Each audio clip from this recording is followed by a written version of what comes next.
जय श्री राम। बहुत स्वागत आपका आपके अपने बेहद खास कार्यक्रम में। मैं हूं आपके साथ आपका अपना डॉक्टर राजेश।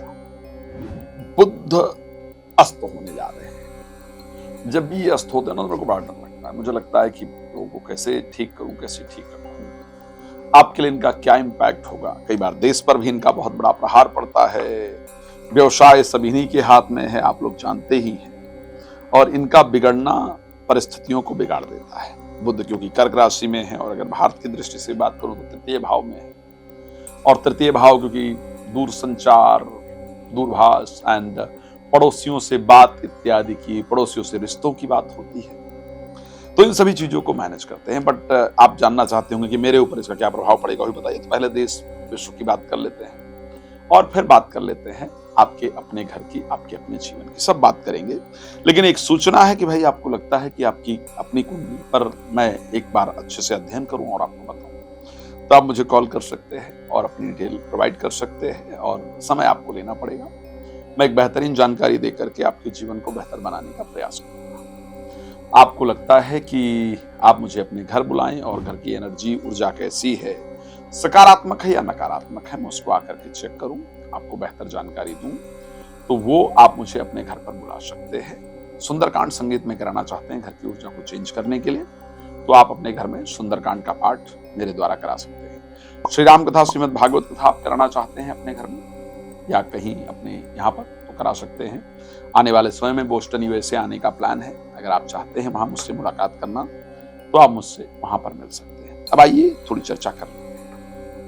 बुध चेंज होने जा रहे हैं। एक तो मेरी एक निवेदन है भारतीय सरकार से भी और विश्व में जो लोग ज्योतिष को मानते हैं, पॉलिटिकल लीडर हैं, अगर उनको हिंदी समझ आती है, मेरी लैंग्वेज समझ आती है, तो एक निवेदन करना चाहूंगा कृपया। एंड एक और निवेदन आप सबसे, जो लोग मेरे दर्शक हैं, आप कोई समस्या सुलझाने के लिए किसी विषय पर बात करना चाहते हैं, भारत कोई ऐसी कुछ ऑर्गेनाइज करना चाहती है कि किसी देश के साथ शांति वार्ता पर बात करना चाहते हैं, किसी समझौते पर बात करना चाहते हैं, कोई इंपॉर्टेंट चीज है जिस पर डिस्कशन चाहते हैं, जहां पर अपनी बातें रखनी है अच्छी तरीके से, कोई ऐसा शांति वार्ता, समझौता, कुछ ऐसा अगर आयोजन करना चाहते हैं, तो भारतीय सरकार से निवेदन करूंगा कि 14 तारीख के बाद इस पर प्रयास करना ठीक नहीं। 14 तारीख के बाद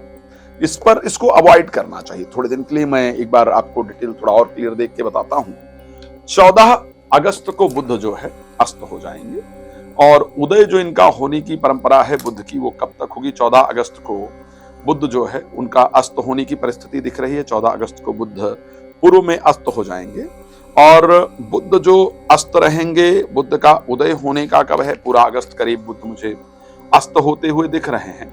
और बुध के जो उदय होने की परंपरा है, बुध कन्या राशि में प्रवेश करेंगे 7 सितंबर को, बुध पश्चिम में उदय होंगे 11 सितंबर, 14 अगस्त को अस्त हो जाएंगे और 11 सितंबर को जाकर के उदय होंगे। तो अगर कोई टॉक, कोई बात, कोई व्यवस्था इस प्रकार की है जो समझौता इत्यादि की परिस्थिति को लेकर के है, मुझे लगता है इस समय पर उसको करने का फायदा नहीं है। आप लोग जानते होंगे कि मैंने कुछ प्रेडिक्शंस पहले समय के अंतर्गत किए थे, जब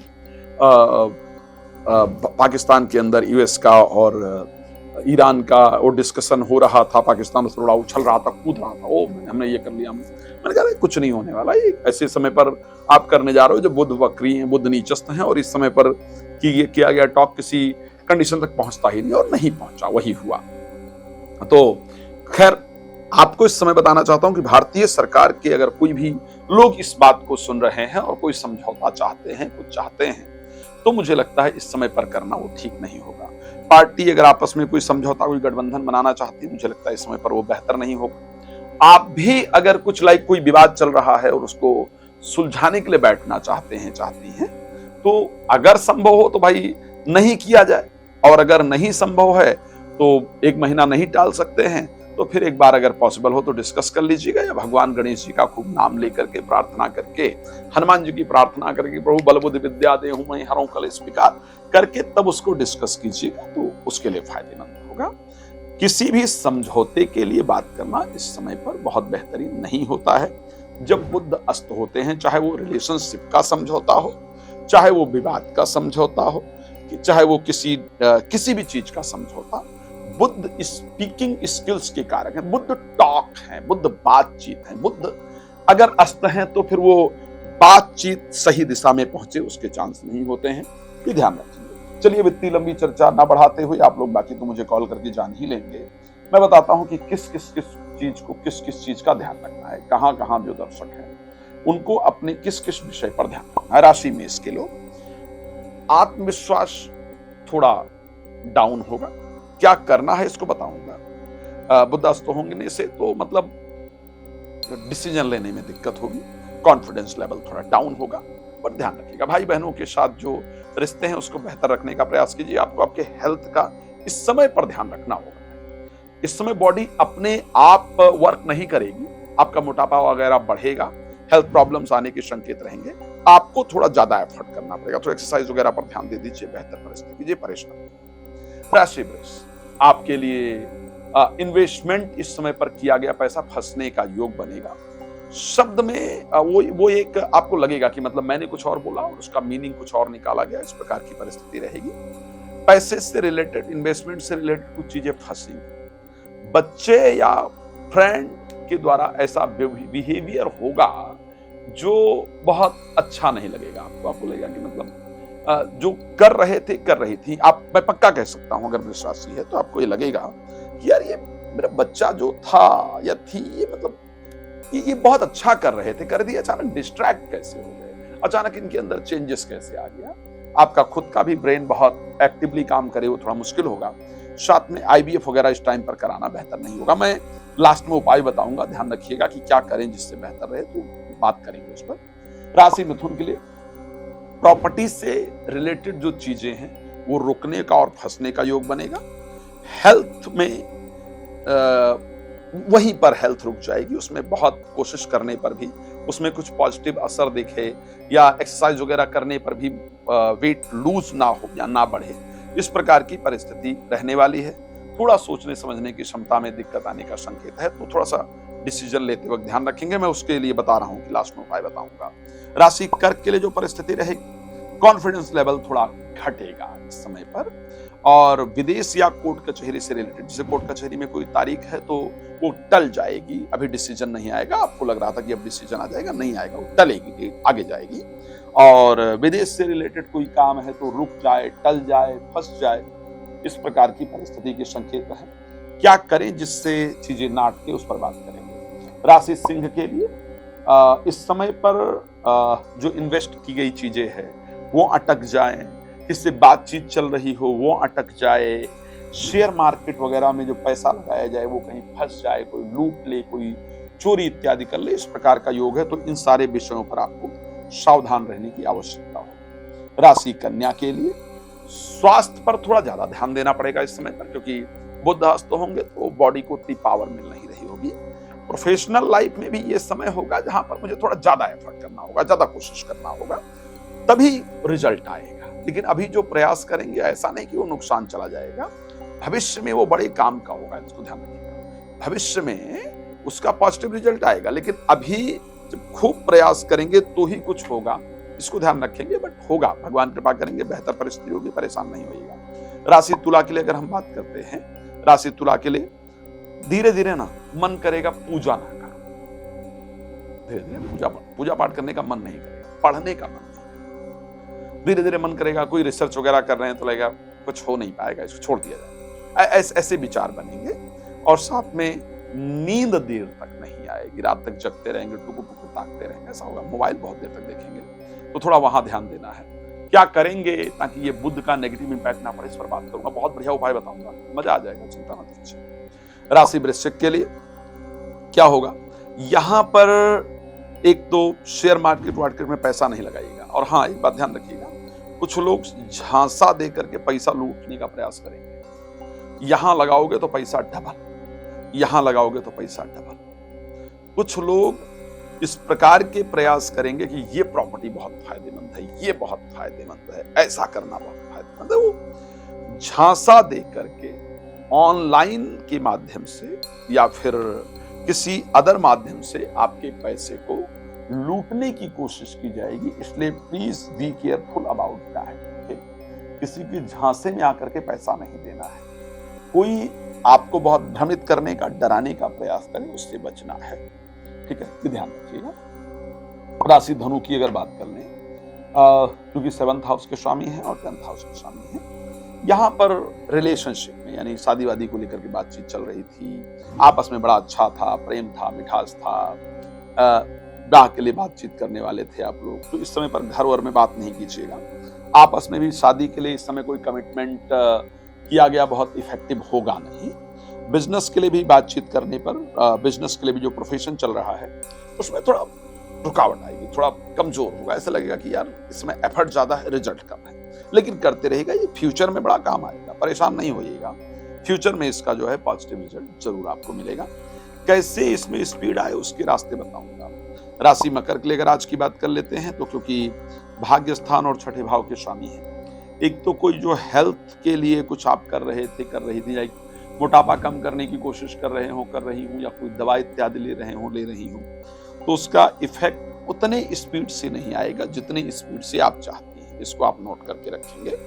साथ में भाग्य, जैसे धर्म कर्म में मन कम लगेगा, पूजा पाठ में ध्यान कम लगेगा, बार बार उच्चाटन होगा, या जो नया शुरू किया है, रिसर्च किया है, उसमें उसकी स्पीड ज्यादा नहीं होगी, बहुत धीरे धीरे रिजल्ट आएगा। तो उस पर बताऊंगा कि उसको कैसे स्पीड में ला सकते हैं।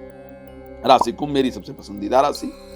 आपके लिए पढ़ाई जो करेंगे ना, उसमें उतना अच्छा याद नहीं होगा, उसका आउटपुट, उसका जो आउटकम है वो उतना नहीं आएगा जितना आप कोशिश कर रहे होंगे या कर रही होंगी। जो दिमाग के चलने की वास्तविक परिस्थिति है, जिससे कि एक ब्रेन बहुत अच्छे से काम करता है, हमको ये समझ आता है कि ये सही है।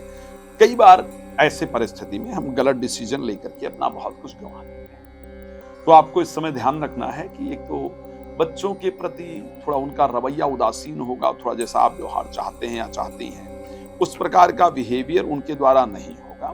तो इन दो चीजों पर आपको ध्यान रखना है कि ठीक है, मतलब नहीं है उनका बिहेवियर, लेकिन फिर भी ये बरस नहीं पड़ना है, चिल्लाना नहीं है, उनसे उलझना नहीं है बच्चों से।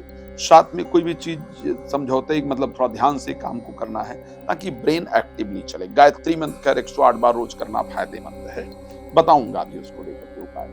राशि मीन को लेकर के, क्योंकि 7th हाउस और 4th हाउस के स्वामी हैं, तो प्रॉपर्टी से रिलेटेड यदि कोई काम है तो वहां पर रुक जाए, अटक जाए, इस प्रकार की परिस्थिति है। इस समय कोई भी प्रॉपर्टी खरीदने या बेचने जा रहे हैं तो उसके पेपर वगैरह ध्यान से देखिएगा। पर्सनल लाइफ यानी मैरिड या मैरिड लाइफ या रिलेशनशिप या स्पाउस से रिलेटेड कोई चीजें हैं तो थोड़ी लंबी खींच जाए। इस समय सामने से वैसा रिजल्ट ना आए जैसा आप चाह रहे हैं या चाह रही हैं, इस प्रकार की परिस्थिति होने के संयोग हैं मीन राशि के लिए। तो परेशानी, अच्छा अब क्या है कि भाई इतने सारे लोगों के लिए मैंने बताया बुध अस्त हो रहे हैं, तो जनरल सी बात है ना भाई कि सब पर कोई ना कोई फर्क पड़ेगा। वो प्लैनेट अगर जहां से संबंधित आपकी राशि में है उस पर इंपैक्ट डालेगा ही डालेगा, विश्व पर उसका इंपैक्ट पड़ता ही है। क्या करें ताकि ये जो मैंने प्रॉब्लम बताई है कोई भी ना, उसका इंपैक्ट कैसे अच्छा पड़े। मैं कुछ उपाय बता रहा हूं, इनमें से जो अच्छा लगे वो आप एक अपना लीजिएगा। पहला उपाय यह है कि रोज गायत्री मंत्र 108 बार घर में जप लिया जाए, या गायत्री मंत्र श्रद्धा पूर्वक सुन लिया जाए। पहला गायत्री मंत्र 108 बार रोज जप लिया जाए, श्रद्धा से सुन लिया जाए, पहला उपाय है। अगर आपकी दशा अंतरदशा है तो विशेष ध्यान रखना है। दूसरा उपाय क्या है, गाय को कुछ खिलाया जाए, गौशाला के आसपास रहा जाए, या गौशाला में कोशिश किया जाए कि सप्ताह में 2 दिन आधे घंटे बिताया जाए, जिससे बुध की परिस्थिति अस्त होने से खराब नहीं होती। चौथा उपाय, नॉनवेज इतने दिन के लिए बिल्कुल बंद कर दिया जाए, हरी सब्जी ज्यादा खाया जाए, खाने में हरी मिर्च का प्रयोग भी जरूर किया जाए। ये एक उपाय है। एक उपाय कि विधारा के पेड़ की जड़ लेकर के पहन लिया जाए और 9मुखी रुद्राक्ष पहन लिया जाए। अगला उपाय है हनुमान चालीसे का वो दूसरी लाइन, बुद्धिहीन तनु जानिके सुमिरहु पवन कुमार, बल बुद्धि विद्या देहु हरौ क्लेश विकार। इसको श्रद्धा से रोज 21 बार किया जाए। इनमें से जो नजर आए वो आप फॉलो कर लीजिए। एक कोई कर लीजिएगा, बुद्ध की नकारात्मक परिस्थिति कोई आपको इंपैक्ट नहीं करेगी। बेहतर परिस्थिति होगी। आपको लगता है कि बात तो करें, मेरे बुध की परिस्थिति क्या है, मेरे ऊपर क्या इफेक्ट रहेगा, इसको जाने, तो नंबर दिख रहा है, कॉल कीजिए, अपॉइंटमेंट लेकर बात कर सकते हैं। लाइव भी कभी कभी आता हूं। और उसके साथ अगर आप चाहते हैं कि मेरे द्वारा आपके घर की एनर्जी को पॉजिटिव किया जाए, बताया जाए कि आपका घर कैसा है, क्या बेहतर है, तो आप मुझे उसके लिए कॉल कर सकते हैं, अपने यहाँ बुला सकते हैं। चाहते हैं घर में एक सुंदर कांड हो जाए और घर की पूरी ऊर्जा चमक जाए, बेहतर हो जाए, कोना कोना बेहतर हो जाए, तो ऐसे परिस्थिति के अंतर्गत आप मुझे कॉल कर सकते हैं और अपने घर पर आप बुला सकते हैं। भगवान आप सबको बहुत प्रसन्न रखें, यही मेरी शुभकामना आपके लिए है। धन्यवाद आपका जुड़ने के लिए। जय श्री राम।